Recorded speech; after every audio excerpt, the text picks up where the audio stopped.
Hello, I'm taking on a challenge to beat every playable Nintendo published game. Welcome to the next episode. The next games are Excitebike and versus Excitebike. Can you believe we're 100 games in already? Going into this challenge, I did not realize just how many games Nintendo had released up until this point. I would not have guessed that even after 100 games in, we still wouldn't have hit Super Mario Bros. Yet. Of course, this is due in part to just how many Game & Watch games Nintendo made during this time. Anyway, the development of this one was headed by Miyamoto himself, and it ended up being a pretty important title for Nintendo in more ways than one. The game received commercial and critical success, and it was one of Nintendo's top-selling games on the system. The Versus System version did very well too, and since it released in the US before the NES did, it helped to build up interest in Nintendo's soon-to-be-released console in the West. Another notable thing about this game was that it was the first Nintendo-developed game to feature horizontal scrolling on the NES. This engine would go on to be used in other titles, most notably Super Mario Bros. While Hudson Soft technically made the first horizontal scrolling game on the Famicom with Lode Runner only a few months prior, this was still an important step for Nintendo, as it led them one step closer to what would be their biggest release yet. Since it was the first one released in Japan, I started with Excitebike on the NES. This game has three main modes: Selection A, Selection B, and Design. While Selection A and B both place you on the same stages, in Selection A you are playing solo, while in Selection B you have to deal with tons of other racers as obstacles. In both modes, your objective is a race against the timer, so these extra racers serve simply as added obstacles. I started with Selection A. You can choose to start at any of the 5 tracks, but before playing the Excitebike version of each stage, you must first pass a qualifying round.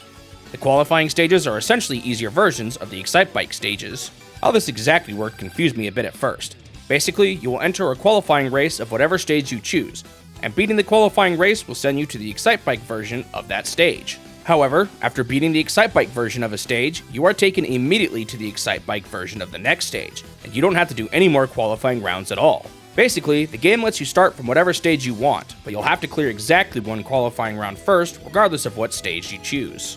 After Stage 5, you just repeat Stage 5 over and over, so I decided my goal was to beat an Excitebike round on each of the 5 stages. While I would try to beat as many as I could in one go, if I failed to clear one, I would just start back up where I left off and clear the qualifying round to get back to where I was. Of course, I started with Stage 1.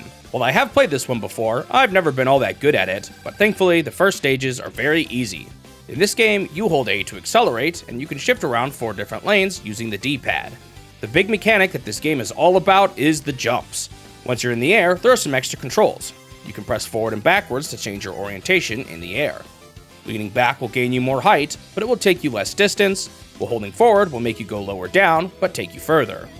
In addition to controlling your airspeed, changing your orientation will affect how you land. Generally speaking, in order to maintain as much speed as possible, the goal is to land lined up with the surface you are landing on. Well, at least that's the intended way. I'll talk more about some physics exploits related to this mechanic later. Landing perfectly flat with a surface is one of the main things that makes this game challenging.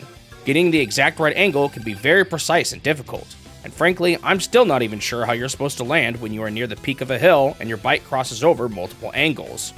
If you get an angle off by too much after a jump, you'll even wipe out. I didn't realize it until my time with Versus Excitebike, but once you've wiped out, you can mash A and B to recover quicker. This isn't the only way to wipe out either. Crashing into the other racers in Selection B will also cause you to wipe out, and riding over small lumps will cause you to wipe out too. However, these obstacles can be driven over if you hold back and do a wheelie over them. The final major mechanic of this game is the turbo. Holding down the B button will cause you to go much faster. However, this will fill up your temperature gauge on the bottom of the screen. If you let this fill up too much, you will overheat and have to stand still for a few seconds to cool off. There are a few ways to reduce your temperature to combat this. The first is to simply not use your turbo, which will cause your temperature to go down over time. Another good method is to ride over these arrows. These will greatly cool down your temperature, so it's important to hit as many as you can. One interesting thing about the turbo mechanic is that it does not have an effect while you are in the air. While it is easier to just keep holding the turbo button down once you get into the air, the optimal way to play the game is to release the turbo button once you become airborne to save on as much temperature as you can. Using the turbo before big jumps can be especially valuable, as it lets you fly much further, allowing you to move at pretty fast speeds. Alright, that's the main gist of the controls. I find them to be quite complicated for the time, and as a result, this game can be pretty tough to master. It gets even more complicated with some of the more advanced techniques that I haven't even touched on. Anyway, since the first race was so easy, I beat the preliminary and Excitebike versions of Track 1 on my first try. After each race, it displays what place you got. These are determined strictly by your final time, and your goal to move onwards is to get at least third. During each race, the time you need to meet to get third is shown on the bottom left of the screen. The next race was pretty easy too, although it did introduce these new huge hills that messed me up a couple of times. Tumbling slowly down these feels awful. I guess the timer was still pretty forgiving here though, as I still managed to get first place on this one on my first try. Race 3 was a bit more difficult, but I still finished this race in second place, which was good enough. Race 4 was where things started to get a bit more rough. There's lots of tricky sections in this one, and it's easy to wipe out if you aren't careful. I lost my first race here, which simply boots you back to the race selection screen. While I would need to pass another preliminary race, at least this game lets you select a course. Honestly, I'm glad they did this. Even though you still have to do another preliminary race, I'm glad you can pick up where you left off. Let's just hope the Versus System version will be just as forgiving. My next attempt went much better. I cleared the preliminary race and the Excitebike race on my first try, and stage 4 was complete. Up next was the final stage, stage number 5. This one was way more tough than race 4. While this stage is clearly the most difficult one in terms of obstacles, it's also got a way tighter timer. I didn't even get past the preliminary race when I gave it another attempt. It took me a handful of tries, but finally I managed to finish this race. After this, race 5 just repeats itself with harder and harder times, so I was content with Selection A after this. While I think clearing all the Excitebikes in Selection A is probably a good enough goal, I decided to see what Selection B was like. Man, those extra racers are so annoying. They are often placed perfectly in your way and can totally ruin your routing. You can wipe them out safely if you hit them with the back of your bike, but often they'll make it impossible for you to do this. At times, this mode felt more about RNG and testing how well you responded to things going wrong. Once again, despite these extra obstacles, the first few races were pretty easy. I beat tracks 1 and 2 without any problems. I was barely short on my first attempt on track 3, but thankfully I got it on my next try afterwards. Unfortunately, track 4 gave me a lot more trouble. After a handful of attempts, I decided I was content with just beating the Excitebikes in Selection A, so I settled for just beating the preliminary races in this mode instead. With that decision, I moved on to track 5 and beat the preliminary race on my first try. After this, I failed the Excitebike for race 5 and decided to call it quits with Selection B, at least for now. Now, I noticed the speedrun does a full run without dropping a single race, so I wanted to see if I could do Selection A all in one go. I don't think this was really necessary to beat the game or anything, but after spending more time with this one, I wanted to see if I could do it. It turns out the extra time with the game was all I needed, as I beat a full run on my first try. Nice. The final thing to look at was the design mode. This is basically a stage creator mode. While it's pretty cool to see something like this in an early NES game, saving the stages just straight up doesn't work. The manual warns you about this even, saying that the mode has been programmed for potential product development. Apparently the Famicom in Japan had an add-on that let you save stages to a cassette tape, but nothing like this ever made it overseas. While I was initially done with this game, after playing the Versus System version, I became much better at this one, so I decided to return to this game to clear out those last few Excitebike stages I didn't beat in Selection B. This time I did so much better. I almost even got it all in one try, but I had a painful wipeout at the end of race 4 and missed the timer by under 1 second. After redoing the preliminary race on track 4 though, I beat the remaining stages with little trouble. With that, Excitebike on the NES was complete. On to Versus Excitebike. There's actually quite a few changes in this one, and while the core gameplay hasn't really changed, there's a bunch of added content that makes this one a bit more distinct than some of the other Versus System versions. The most obvious change here is that they've added more stages. There are 7 total races instead of just 5.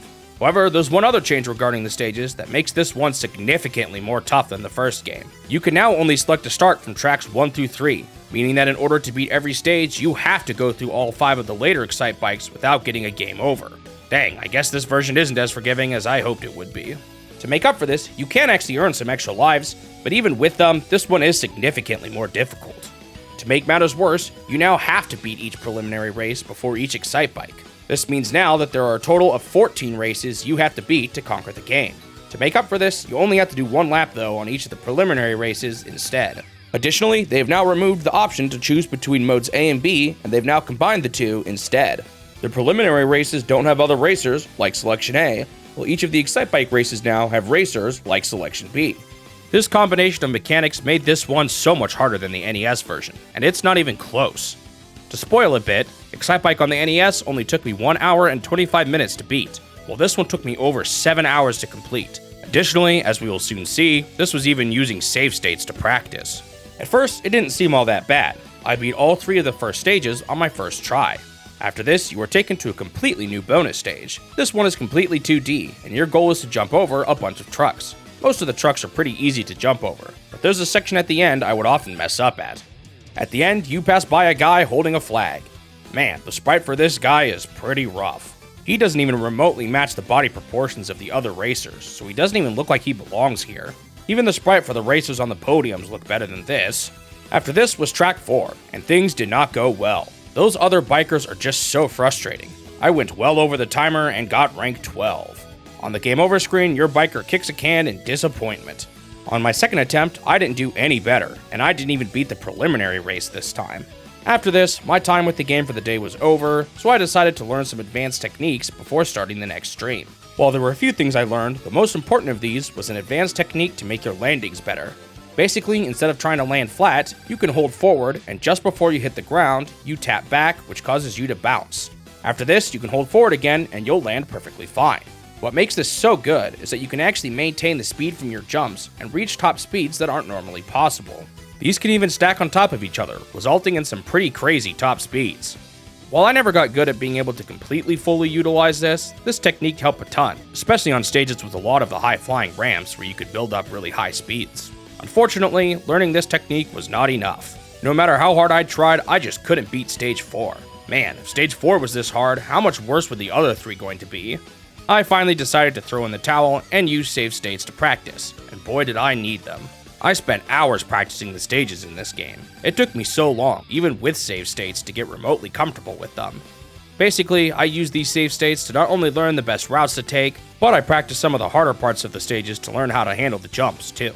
After around 25 minutes of practicing stage 4, I felt good enough with the stage to go for another run. I finally made it past stage 4 this time, but I got absolutely clobbered by stage 5. I decided to practice this one too, and after around 45 minutes with this one, I was ready for another go. It took me a couple of tries, but I finally made it to stage 6. While I didn't beat it on my first try, this one ended up being not as bad. It had a lot of those big ramps, so the landing exploit was pretty useful here. After about 15 minutes, I decided to just start practicing the final stage, and boy was this one a doozy. This stage just has so many tough sections. When it came down to it, I just had to get good at landing on the hills in the right way. It wasn't until 2 whole hours on this stage of practicing that I finally felt good enough to give it some real runs. Unfortunately, on my first real attempt, I did terribly. I lost to track 4. Yikes. My next one went a bit better though, and I made it all the way to track 7 with an extra life still remaining. Unfortunately, I lost the bonus life during the preliminary race, which was not a good sign. While I did make it to the Excitebike, I unfortunately just didn't do good enough to beat the time. All the way back to the beginning for me. On the next run, I made it to the last stage with an extra life again, although I once again embarrassingly lost it during the preliminary race. I failed once again during the Excitebike, but this time I had earned just enough points for another retry. I was given one last chance. Come on, I can do this. Or not. I failed again and it was back to square one. Finally, on the next run, I was having a fantastic run. I made it past the preliminary race for track 7 with 2 extra lives still remaining, and boy did I need them. On my first attempt, I was just 1 second short. Come on, I'm so close. My second run was even more painful. I missed it by 15 milliseconds. Man, how frustrating. Okay, I've used up my 2 extra lives. Time to lock in. I cleared lap 1 in 41 seconds, which was a bit rough, but still doable. Finally, on this run, I did it. I was almost 4 seconds under the required time, and finally, I beat track 7. The game keeps looping here, similar to the original, so I was definitely satisfied here. I don't know if I'm just bad at this game, but this was definitely the hardest game for me in the challenge so far, easily proving to be more difficult than the arcade Super Punch-Out. I don't even want to think about how long this one would have taken me without using save states to practice. With that, versus Excitebike was finally complete. On to the reviews. Excitebike is a surprisingly deep game that I think is pretty tough to master. The more you get the hang of it, the better it feels, so I can see how this one could be a really fun title for people who have spent a lot of time with it. While I definitely enjoyed this one, not everything here is for me. I've never been all that good at precise combinations of inputs, so I found I would often get frustrated with the game's tight controls, especially when landing, although admittingly that is more of a personal preference kind of thing.